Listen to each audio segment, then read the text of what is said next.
Welcome back to the SCG, and yes, how sweet it is. A victory to Footscray and Richard Osborne, who finished the night with 5 goals and a wonderful performance for the Dogs. 21-8, 134, belting Sydney, 12-7, 79.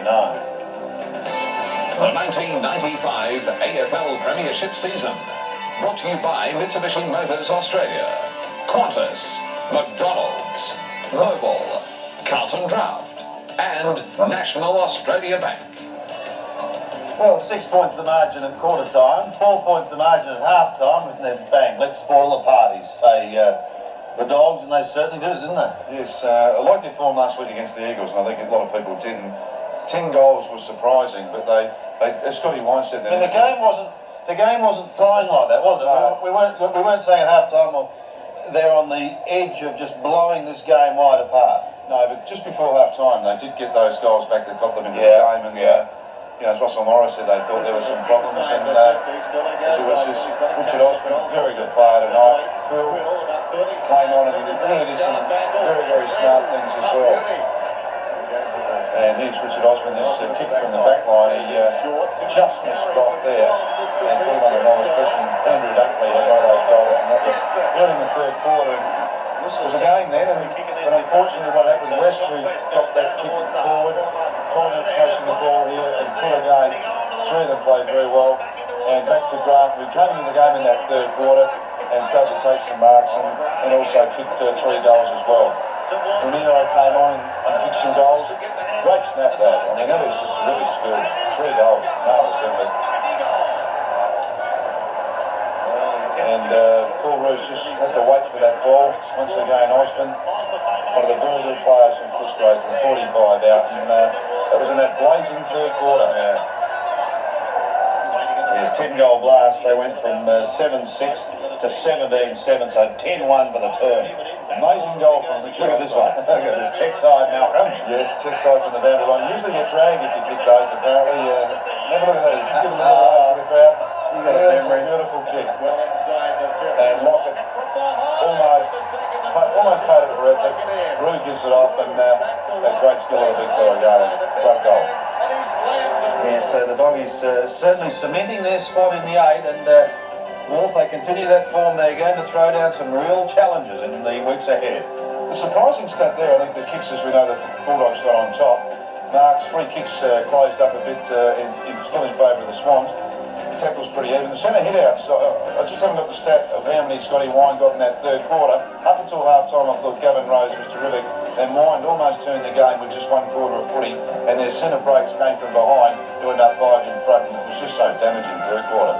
Well, having said that, Scotty Wine Turner with 1 quarter football wasn't enough to get him a vote for our Sports World Player of the Year. I fear not the way you're cringing.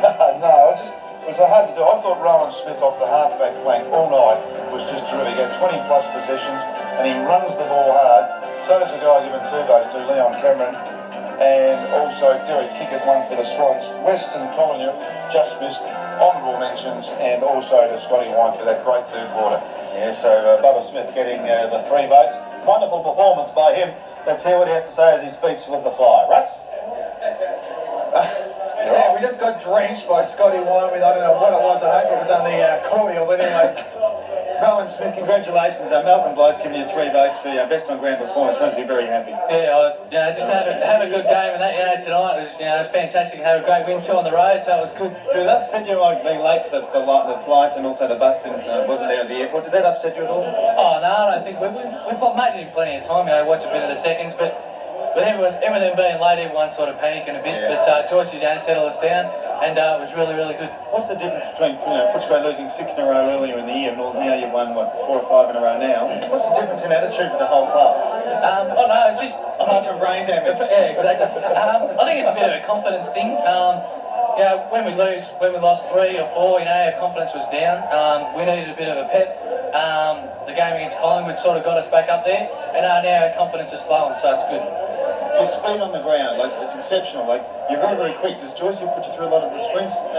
Are you a naturally fast player? I don't know. No, I can catch it. I don't know about that, but after the, like during pre-season we had sprint work, and I was one of the players that was just doing sprint work and having more emphasis on sprint work instead of long distance, to maintain my pace. And I think Joycey puts me in the back line to use my pace, so I'll do it.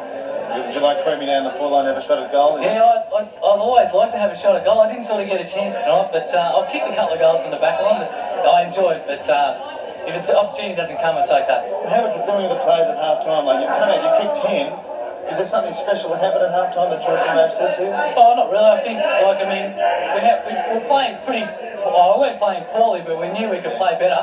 And we'd come in at half time and we sort of emphasised on that. We were in front anyway, our confidence was high still, and we knew we'd had to have a good third quarter, and we did, so we kicked 10 goals. There's a lot of emphasis on last week, obviously, against West Coast, having numbers to the ball. We could see late in that second quarter that a lot of numbers to the ball, putting pressure on the Swans, causing turnovers. Well, that's right. They were getting a bit of run out of our forward line, and Joycey emphasised saying to put pressure on our forward line, and they did. They tackled well, and they got a couple of goals out of it. Did we get a smile on his face after the game? Did he smile? Yeah, he smiles.